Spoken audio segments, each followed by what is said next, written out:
मुंबई शहर के बीचों बीच एक 4 मंजिल की इमारत थी। चौथी मंजिल पर कुल 4 फ्लैट थे। 401, 402, 403 और 404। फ्लैट 401 से लेकर 403 तक में सामान्य परिवार अपने रोजमर्रा की जिंदगी जी रहे थे, लेकिन 404 नंबर फ्लैट में आदित्य नाम का एक लड़का और काव्या नाम की एक लड़की रहते थे। दोनों कॉलेज टाइम से साथ थे और लिव इन रिलेशनशिप में थे। वो किसी से ज्यादा घुलते मिलते नहीं थे। सोसाइटी की बैठकों या फंक्शन में भी कभी शामिल नहीं होते थे।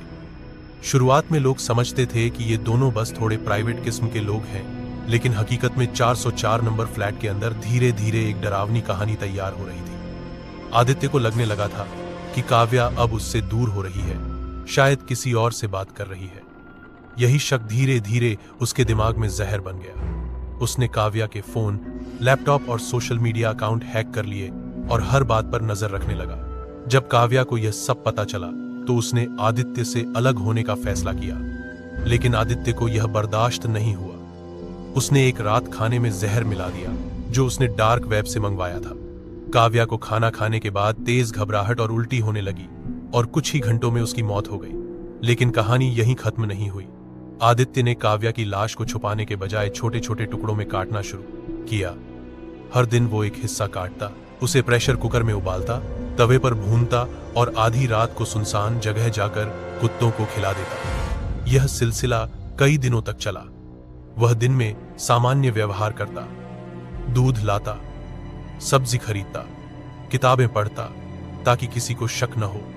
काव्या का फोन, कपड़े और पहचान के सभी दस्तावेज उसने जला दिए। फ्रिज में अब भी कुछ टुकड़े बाकी थे, लेकिन एक दिन 403 नंबर फ्लैट में रहने वाले परिवार ने शिकायत की कि बहुत तेज बदबू आ रही है, जो सड़े हुए मांस जैसी है। सोसाइटी के लोगों ने आदित्य के फ्लैट का दरवाजा खटखटाया, लेकिन उसने दरवाजा नहीं खोला। जब पुलिस आई तब आदित्य ने बहाना बनाया कि मांस खराब हो गया था और उसने घर साफ कर दिया।